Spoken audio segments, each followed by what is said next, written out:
Om Swastiastu. Selamat sore Bapak dosen dan teman-teman semua. Di sini kami dari kelompok 4 akan mempresentasikan materi dengan judul bisnis digital. Sebelum kami mulai presentasi, kami akan memperkenalkan diri terlebih dahulu. Di mana anggota kami terdiri dari saya sendiri, yaitu Ketut Penita Rayani, yang kedua Koma Desi Handayani, dan yang terakhir yaitu Vera Faizah. Baik, kita akan memulai dari penyaji pertama. Saya, Ketut Penita Rayani, NIM 18011036. Di sini saya sebagai penyaji pertama akan menyajikan materi tentang pengertian bisnis dan pengertian bisnis digital. Pengertian bisnis. Kata bisnis diadaptasi dari bahasa Inggris yaitu business, yang artinya kesibukan. Dalam konteks sederhana, yang dimaksud dengan kesibukan adalah melakukan suatu aktivitas atau pekerjaan yang memberikan keuntungan pada seseorang. Dalam konteks aktivitas, pengertian bisnis adalah suatu kegiatan ataupun aktivitas yang dilakukan oleh perseorangan maupun organisasi yang melibatkan aktivitas produksi, penjualan, pembelian, maupun pertukaran barang atau jasa dengan tujuan untuk mendapatkan laba.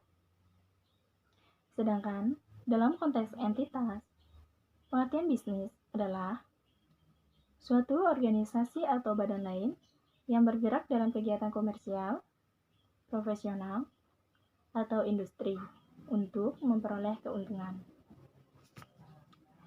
Agar lebih memahami apa itu pengertian bisnis, berikut saya akan menjelaskan pengertian bisnis menurut para ahli. Yang pertama, menurut Hughas dan Kapoor, definisi bisnis adalah suatu kegiatan individu yang terorganisasi untuk menghasilkan dan menjual barang dan jasa guna mendapatkan keuntungan dalam memenuhi kebutuhan masyarakat.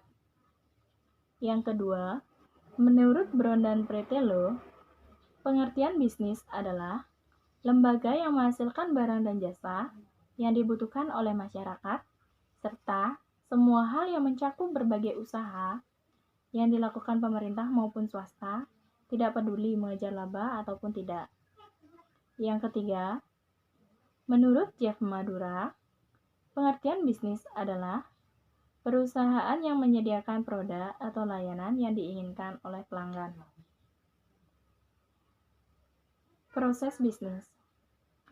Proses bisnis merupakan cara di mana sebuah pekerjaan diorganisasi, dikoordinasi, dan fokus untuk menghasilkan sebuah produk atau layanan yang bernilai. Proses bisnis juga merupakan kumpulan kegiatan yang diperlukan untuk menghasilkan sebuah produk atau layanan yang didukung oleh arus material, informasi, dan pengetahuan antara para peserta di dalam proses bisnis. Proses bisnis juga merujuk cara yang unik, di mana organisasi mengkoordinasikan pekerjaan, informasi, dan pengetahuan sesuai dengan cara-cara yang dipilih manajemen untuk mengkoordinasikan pekerjaan. Selanjutnya yaitu pengertian bisnis digital. Berikut pengertian bisnis digital menurut para ahli. Yang pertama, menurut Stephen Alter, e-business adalah praktek pelaksanaan dan pengelolaan proses bisnis seperti perancangan produk, pengelolaan pasokan bahan baku, manufaktur, penjualan, pemenuhan pesanan, dan penyediaan servis melalui penggunaan teknologi komunikasi, komputer, dan data yang telah terkomputerisasi. Kedua, menurut Sid L. Hook, e-business meliputi semua hal yang harus dilakukan menggunakan teknologi informasi dan komunikasi untuk melakukan kegiatan bisnis antar organisasi maupun dari organisasi ke konsumen. Ketiga, menurut Samantha Suretti, pengertian e-business adalah mengenai penggunaan teknologi internet untuk melakukan transformasi proses bisnis yang dilakukan. Bentuk e-business yang paling mudah terlihat saat ini adalah pembelian barang secara online, baik retail maupun grosir. Jadi, pengertian e-business atau electronic business ialah kegiatan bisnis yang dilakukan secara otomatis serta semi-otomatis yang dilakukan dengan menggunakan teknologi elektronik. Bisnis digital juga dapat diartikan sebagai bisnis yang menggunakan teknologi sebagai keunggulan dalam operasi internal dan eksternal. Selain itu, bisnis digital juga merupakan sebuah kegiatan bisnis yang memanfaatkan bidang di skill bidang teknologi, informatika, dan komputer.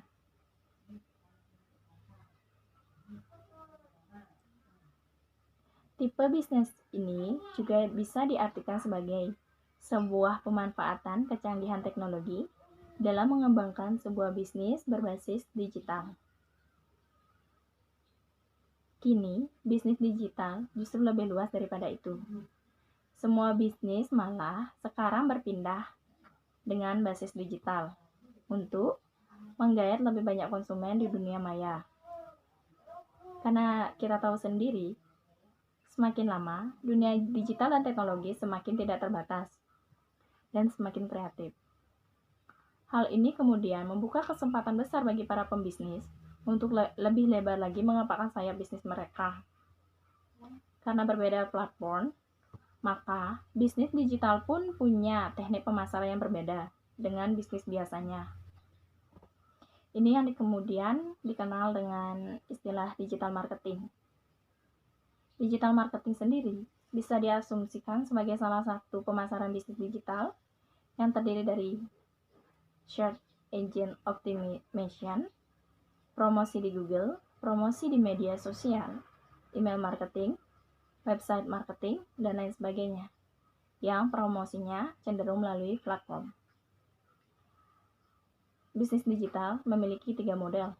Yang pertama, licensing, yaitu pebisnis memegang hak paten untuk jenis perangkat tertentu atau produk yang ditawarkan. Yang kedua, merchant. Pembisnis menjual barang dan jasa mereka melalui e-commerce yang sekarang banyak jenisnya di Indonesia. Yang ketiga, infomediary, di mana pembisnis memberikan informasi dari hasil pengumpulan dan analisis kepada konsumen. Dalam bisnis digital, tidak semuanya harus berupa sebuah bisnis besar yang melibatkan banyak orang dan tergabung dalam satu perusahaan yang kemudian disebut dengan istilah startup. Bisnis digital lebih luas dari itu semua. Bahkan, usaha menjual pakaian musim di internet juga sudah termasuk ke dalam bisnis digital. Jadi, sebenarnya, bisnis digital bisa saja dilakukan oleh kita sendiri, asalkan kita sendiri memiliki modal untuk menjalankan bisnis tersebut. Baik, selanjutnya saya akan melanjutkan materi yang dijelaskan terlebih dahulu tadi dari teman saya. Perkenalkan, nama saya Vera Faiza, NIM 18011044. Nah, di sini saya akan menjelaskan materi selanjutnya, yaitu tentang contoh bisnis digital. Nah, yang pertama itu ada e-commerce. Nah, bisnis digital satu ini sudah menjadi tren Indonesia mungkin sejak tahun lalu. Nah, sekian lama semakin banyak perusahaan e-commerce yang bermunculan. Bahkan tidak sedikit di antara mereka yang berhasil meraih titel unicorn sampai dekakorn. Nah, yang kedua yaitu ada jasa transportasi. Nah, sejak pertama kemunculannya bisnis digital transportasi ini disambut baik oleh masyarakat Indonesia karena memang nyatanya jasa ini banyak meringankan seluruh kalangan tanpa harus repot menyetop taksi di pinggir jalan ataupun berjalan kaki jauh untuk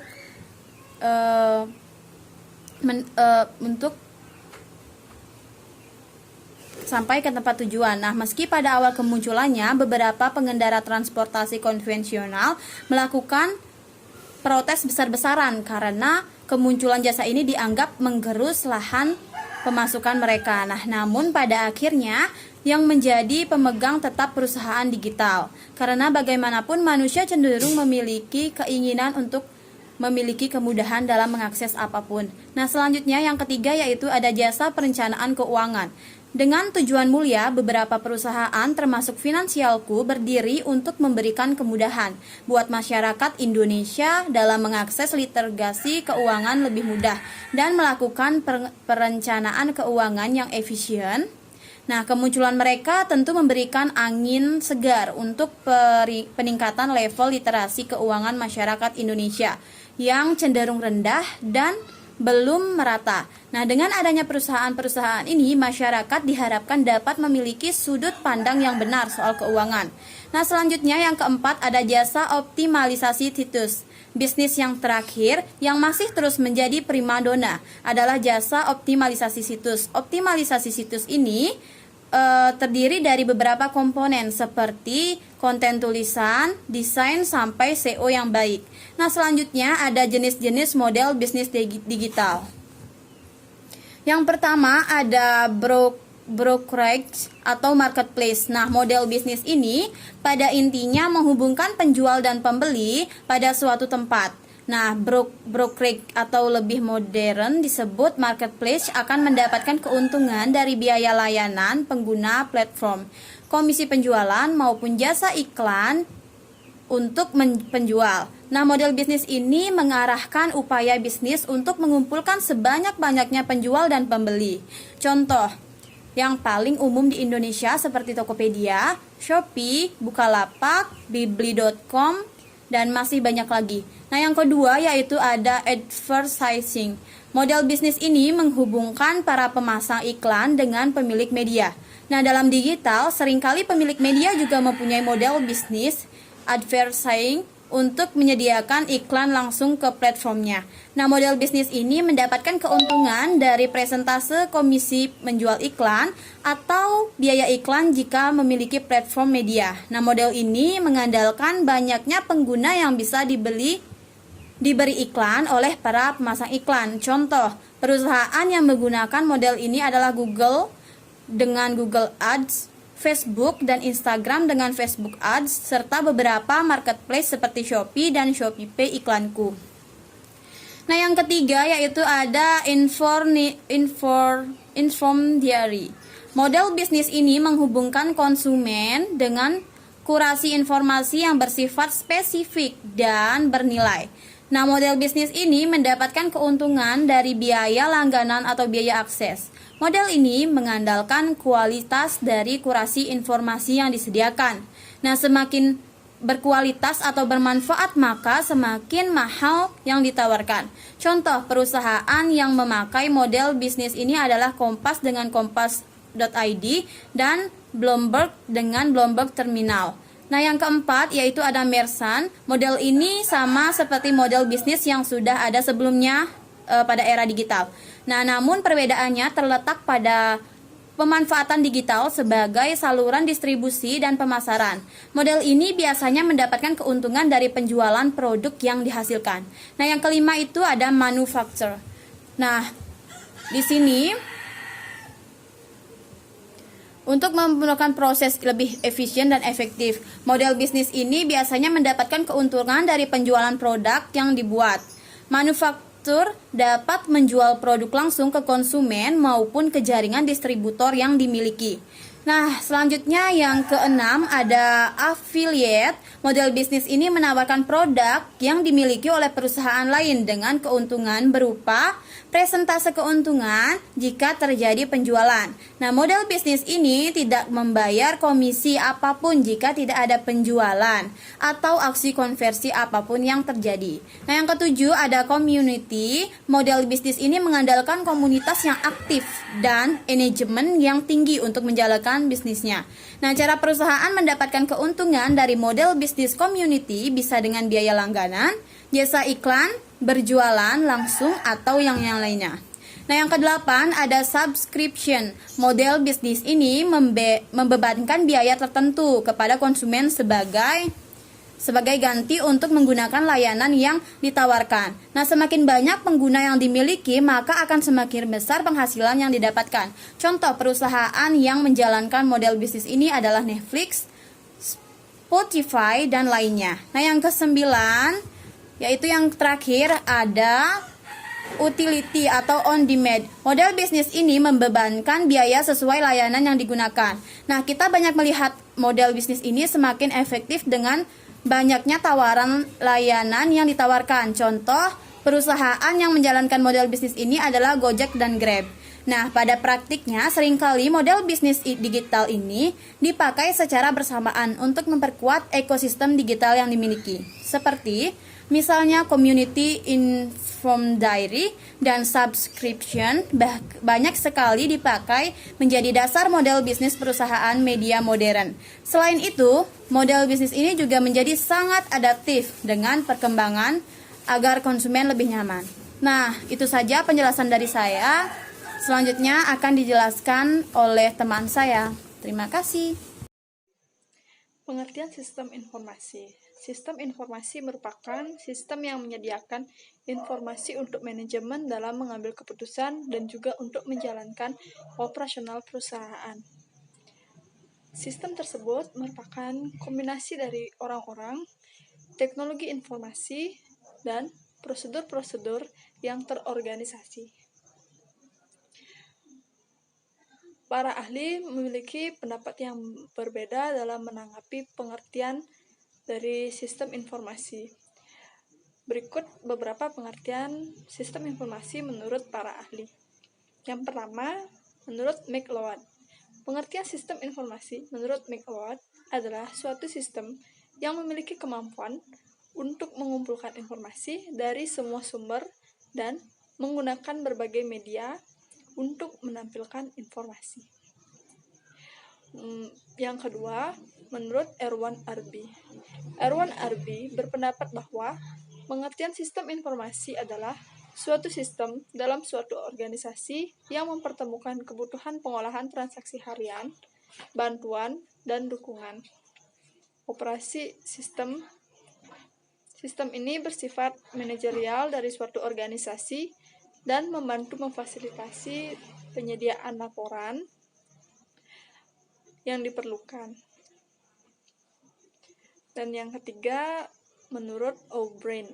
O'Brien mengatakan bahwa pengertian sistem informasi merupakan kombinasi dari setiap unit yang dikelola orang-orang, hardware atau perangkat keras, software atau perangkat lunak, jaringan komputer, serta jaringan komunikasi data atau komunikasi, dan database atau basis data yang mengumpulkan, mengubah, dan menyebarkan informasi tentang bentuk organisasi. Berikutnya mengenai tujuan dari sistem informasi manajemen. Tujuan dari sistem informasi manajemen yaitu menyediakan informasi yang digunakan di dalam perhitungan harga pokok jasa, produk, dan tujuan lain yang diinginkan manajemen. Yang berikutnya menyediakan informasi yang digunakan dalam perencanaan, pengendalian, pengevaluasian, dan perbaikan berkelanjutan. Yang selanjutnya, menyediakan informasi untuk pengambilan keputusan. Baik, secara sederhana dapat dikatakan bahwa sebuah sistem informasi memiliki pemrosesan data dan kemudian mengubahnya menjadi informasi. Menurut O'Brien, tahun 2010, sistem informasi manajemen merupakan kombinasi yang teratur antara people, hardware, software, communication network, dan data resource. Kelima unsur ini disebut komponen sistem informasi yang mengumpulkan, mengubah, dan menyebarkan informasi dalam suatu organisasi. Terdapat 3 peran utama sistem informasi dalam bisnis, yaitu pertama, mendukung proses bisnis dan operasional. Yang kedua, mendukung pengambilan keputusan. Yang ketiga, mendukung strategi untuk keunggulan kompetitif. Yang selanjutnya yaitu peranan sistem informasi manajemen dalam bisnis sistem informasi memiliki 3 peran utama dalam suatu bisnis, yaitu mendukung operasi bisnis, mendukung pengambilan keputusan manajerial, mendukung keunggulan strategis, beberapa sistem informasi dapat diklasifikasikan sebagai sistem informasi manajemen, sementara yang lainnya menjalankan berbagai macam fungsi, yaitu peranan proses bisnis dan operasional. Yang kedua, peranan sistem informasi untuk operasi bisnis adalah untuk memproses transaksi bisnis, mengontrol proses industrial, dan mendukung komunikasi serta produktivitas kantor secara efisien. Transaction Processing System atau TPS. TPS berkembang dari sistem informasi manual untuk sistem proses data dengan bantuan mesin menjadi sistem proses data elektronik atau Electronic Data Processing System. Proses Control System atau PCS, sistem informasi manajemen secara rutin membuat keputusan yang mengendalikan proses manajerial seperti pengendalian produksi.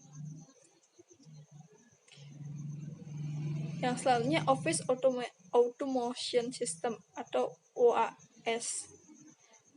OAS mengumpulkan, memproses, menyimpan, dan mengirim data informasi dalam bentuk komunikasi elektronik. Peranan pengambilan keputusan sistem informasi manajemen menyediakan informasi untuk pengambilan keputusan untuk pengambilan keputusan manajemen. Peranan persaingan keuntungan strategis. Sistem informasi dapat memainkan peran yang besar dalam mendukung tujuan strategis dari sebuah perusahaan.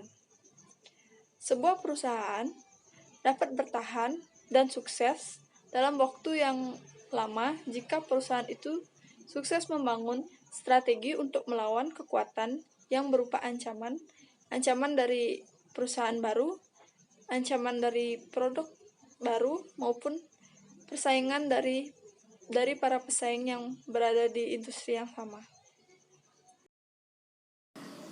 Kami akan menampilkan video pendek mengenai ekonomi digital.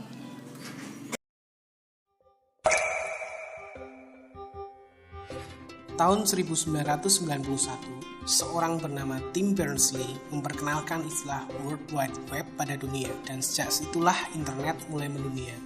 12 tahun berselang, pengguna internet mencapai angka 1 miliar, dan kini ada lebih dari 3,2 miliar pengguna internet.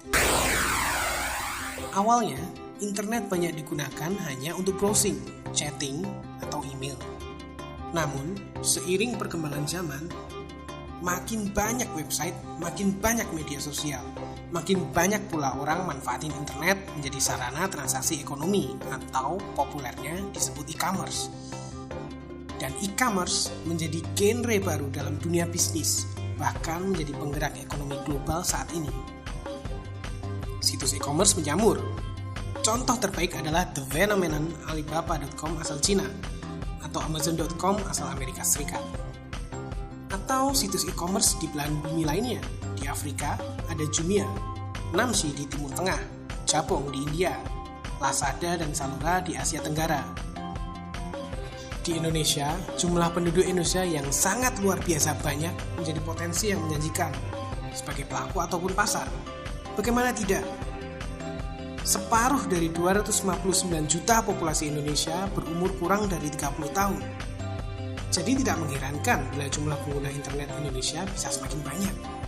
Menurut data yang dirilis ITU Statista, di tahun 2013, pengguna internet Indonesia ada di angka 83,7 juta. Di tahun 2016 ini, jumlahnya hampir 103 juta pengguna.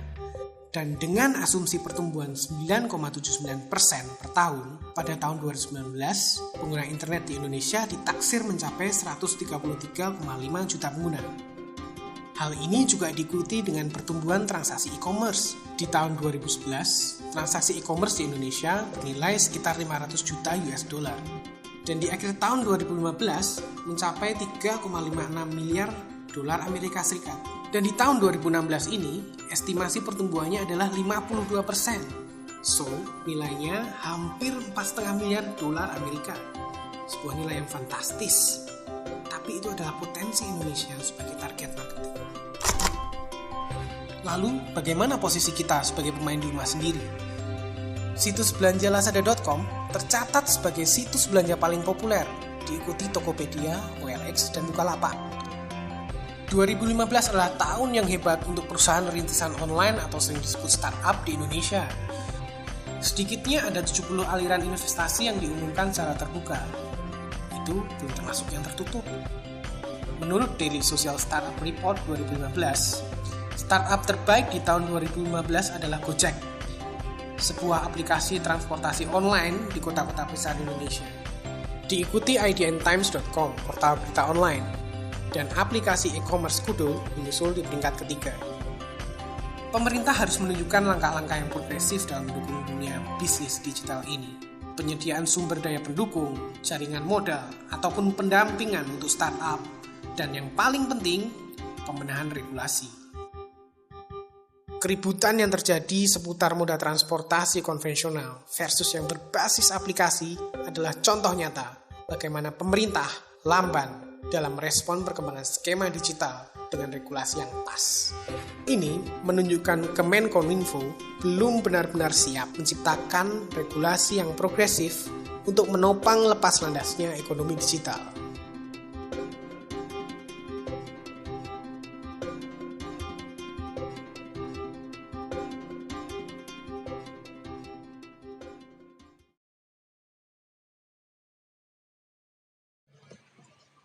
Kesimpulan dari kelompok 4 yaitu pengertian e-bisnis atau electronic business ialah kegiatan bisnis yang dilakukan secara otomatis serta semi-otomatis yang dilakukan dengan menggunakan teknologi elektronik. Sistem informasi memiliki peran yang sangat penting dalam suatu perusahaan. Sistem informasi memiliki peran dalam menunjang kegiatan bisnis, menunjang manajemen dalam pengambilan keputusan, dan menunjang strategi kompetitif perusahaan. Baik, sekian pemaparan materi dari kelompok 4. Apabila ada salah kata, kami mohon maaf. Kami tutup dengan Parama Santi. Om Santi, Santi, Santi, Om.